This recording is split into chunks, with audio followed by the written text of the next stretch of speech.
ആരാധനയുടെ മഹത്വം എന്താണെന്ന് കൂടെ നാം ഒന്ന് തിരിച്ചറിഞ്ഞാലുണ്ടല്ലോ, നാം ആരാധിക്കുമ്പോൾ ദേശത്ത് നടക്കുന്ന വിടുതൽ എന്താണെന്ന് കൂടെ നാം തിരിച്ചറിഞ്ഞാലുണ്ടല്ലോ, പ്രിയ ദൈവമക്കളെ, നാം സ്വയം മറന്ന് ആരാധിക്കും. ദേവദാസൻ പറഞ്ഞതുപോലെ ദാവീദിനെ പോലെ സകല കിരീടങ്ങളും താഴെ വെച്ചിട്ട്, സകല സ്ഥാനമാനങ്ങളും താഴെ വെച്ചിട്ട് നാം ആരാധിക്കും കേട്ടോ. ഹല്ലേലൂയ.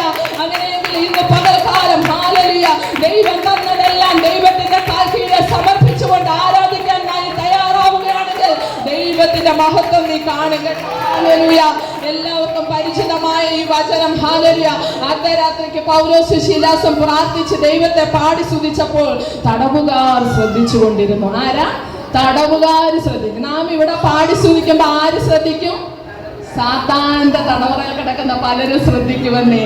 സാത്താൻ തടവിലാക്കി വെച്ചിരിക്കുന്ന പലരും ശ്രദ്ധിച്ചുകൊണ്ടിരിക്കുകയാണെന്ന് ഇവിടെ ആരാധന നടക്കുമ്പോ മനസ്സിലാകുന്നുണ്ടോ നിങ്ങൾക്ക്? പിന്നെ എന്തിനാ ആരാധനാലയത്തിൽ വന്നിട്ട് മിണ്ടാതിരിക്കുന്നത്? മിണ്ടാതിരിക്കാൻ കഴിയുമോ നിങ്ങൾക്ക്? നിങ്ങളെ ഹല്ലേലൂയ തടവുകാർ ശ്രദ്ധിക്കുകയാണ്.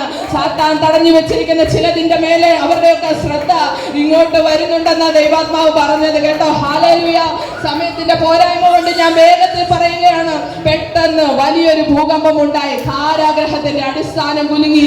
ദൈവജനം ഒരുമിച്ച് ആരാധിക്കുമ്പോൾ, ദൈവജനം ഒരുമിച്ച് ആർക്കുമ്പോൾ ചില അടിസ്ഥാനങ്ങൾ ഈ ദേശത്ത് കുലുങ്ങും.